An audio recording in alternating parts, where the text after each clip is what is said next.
Sometimes it's necessary to make adjustments to the construction contract. These adjustments are called change orders. If an item of work or any other item of the signed contract needs to be changed for whatever reason, it must be changed through an approved change order. The change order form must document what item is being changed, why the change is needed, and what effect, if any, it has on the original price for that item. There should also be an independent estimate performed when the contract price is being increased. Minor change orders that are less than $50,000 or don't involve any major work item can be approved at the MoDOT district level.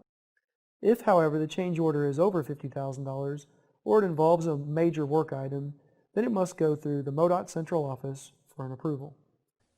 Here's some additional information on project change orders. You may have heard the saying, the best laid plans often go awry.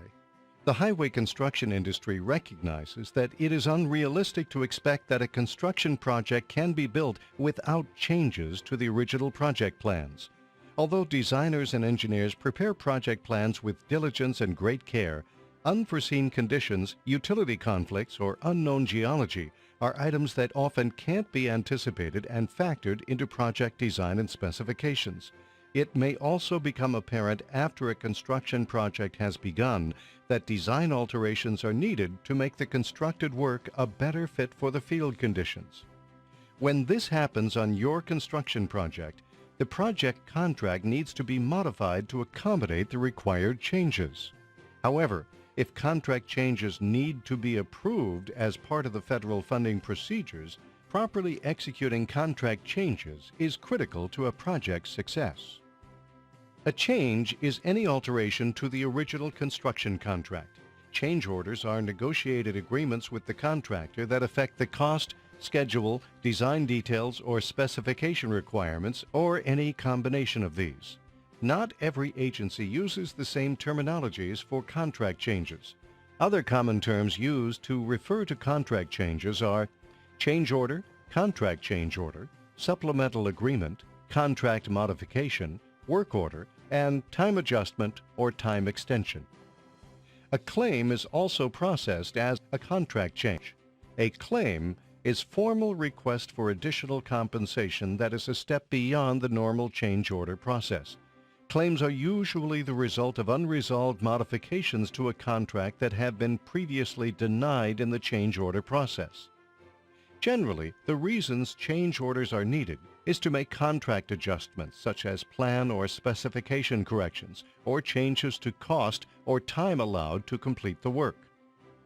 Regardless of the reason for the change, initiate a change request and follow the appropriate procedures to obtain approval by your oversight agency. The oversight agency is either the State Department of Transportation or the Federal Highway Administration.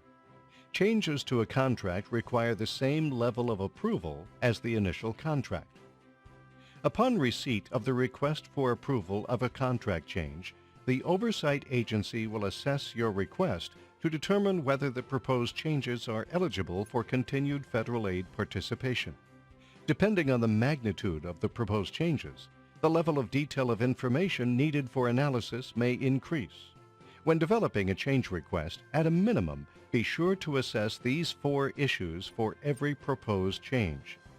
Why is the change necessary? What will the impact be on the original scope of work? Who is responsible for costs or delays? Who should pay for the changes? To ensure that proposed changes are allowable and accepted for your federally funded project, there are 3 activities that must occur. Prepare documents that justify the need for the contract modification and the proposed cost changes. Examples of documentation include accurate records that show the time, labor, equipment, and materials. Cost estimates prepared by the agency that can be compared to the costs in the proposed change order submitted by the contractor.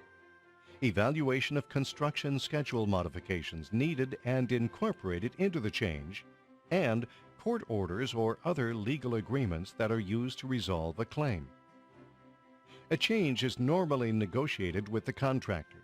The change order will reflect the final agreements on what work will be completed, any specifications that are modified, deleted, or added, cost revisions, and time adjustments.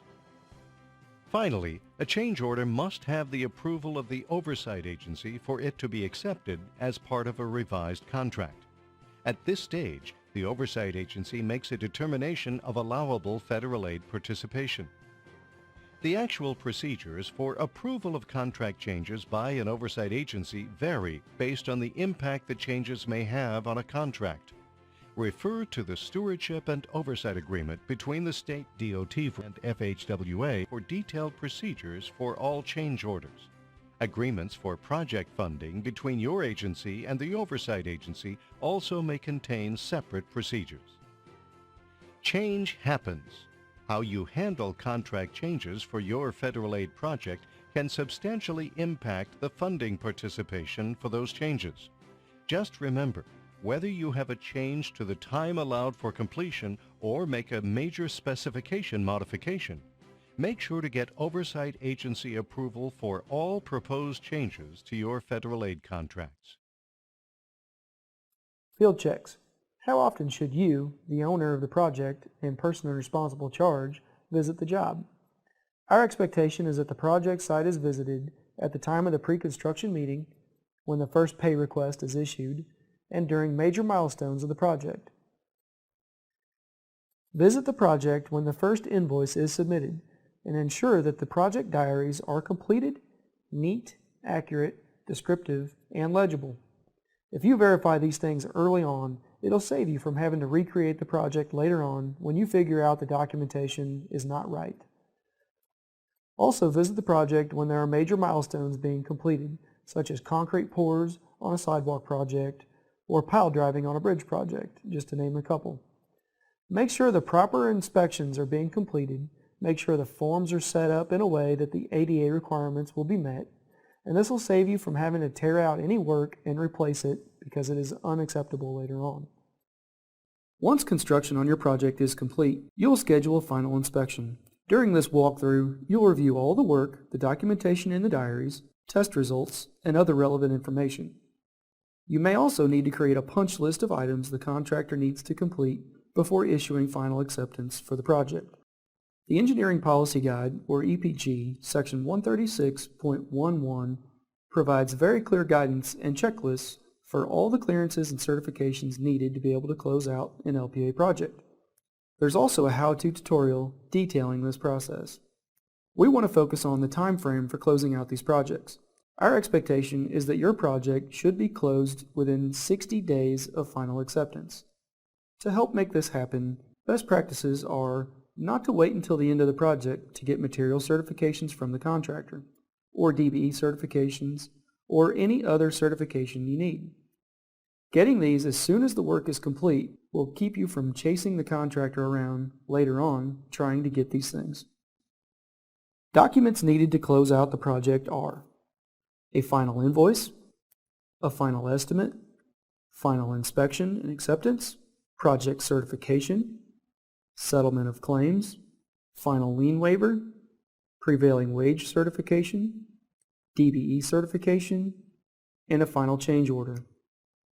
Some tips for how to ensure you can gather all the paperwork you need to meet this 60-day expectation are: collect all certifications, waivers, acceptances you can as the construction for the project is going along. Waiting until the end of the project to try to collect all this paperwork can be very challenging. If you have the contractor submit these items with their pay estimates when the work is complete, you can be ahead of the game when you get to the end of the project. Don't stop counting construction days until all the paperwork has been submitted. Creating as-built plans, providing certifications, and all other paperwork for closeout is part of building the project. Days should not stop until this has been completed, and there should be entries in the construction diary for every day you're waiting. You can document in the diary the steps you're taking to obtain necessary documentation. If you're struggling to obtain documentation from a contractor, try writing them a formal letter and copy their bonding agent detailing what you're still waiting for and how to get it to you. Give them a deadline to have it submitted to you. You may also be able to withhold some liquidated damages from the contractor until you receive final closeout documentation. You can discuss this in more detail with your MoDOT LPA representative. Now let's take a closer look at closing out our federal aid projects.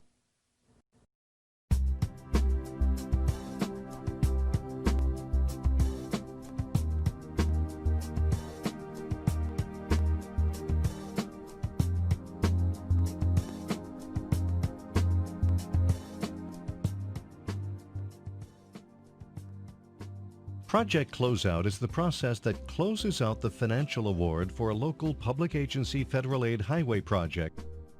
As the local public agency, the LPA, you will initiate the request for final payment to be reimbursed for expenses incurred for the project.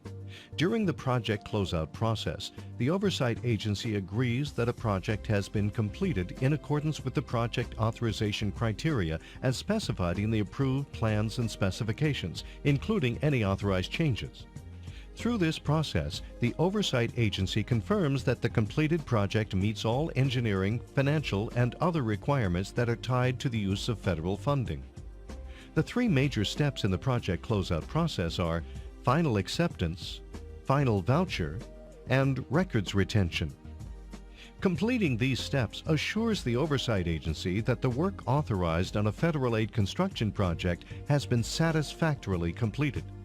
These steps confirm that all required documentation is in place, and a final payment for allowable project costs can be reimbursed. Final acceptance is the first step of the project closeout process. Using existing documentation, final acceptance is the stage where the oversight agency reviews your records and determines if there are any outstanding claims still lingering, unfinished work, or other contract administration issues. As the LPA, you are responsible for notifying the oversight agency when your local federal aid project is completed and ready for final acceptance. A significant part of your project oversight and contract administration responsibilities is to maintain project records that support the oversight agency's decision to accept a project. Supporting project documents are source records such as project inspector diaries, inspection reports, materials testing results, and project management paperwork developed throughout the life of the project. Some of the most typical documents the oversight agency will review to prepare the final acceptance report are final cost data to account for all project costs. In addition to the typical construction contract costs, your supporting documentation should also include accurate values for donated right-of-way, agency force account labor, and any additional costs incurred during the life of the project. Expenses that are claimed are checked to verify that all costs incurred on the construction project have been appropriately billed and are allowable based on federal regulations. A statement that construction has been completed. Most often, this is supported by a letter releasing the contractor from obligation for the contract. A material certification, when appropriate, for projects constructed on a national highway system route. This document certifies that all materials used in the construction of the project have been appropriately tested and inspected and meets the quality requirements specified in the contract. It is imperative that detailed, accurate, and complete records are maintained to enable a quick final acceptance review in advance of the next step, final voucher. The second step of the project closeout process is completion of the final voucher. In this step, the oversight agency initiates the final financial transaction to reimburse your agency for project-related expenses. Similar to the final acceptance step, processing the final voucher is the responsibility of the oversight agency. Oversight agency decisions are based on the project records and paperwork that you submit. In this step, it is important that accurate and complete supporting project documentation has been submitted to the oversight agency.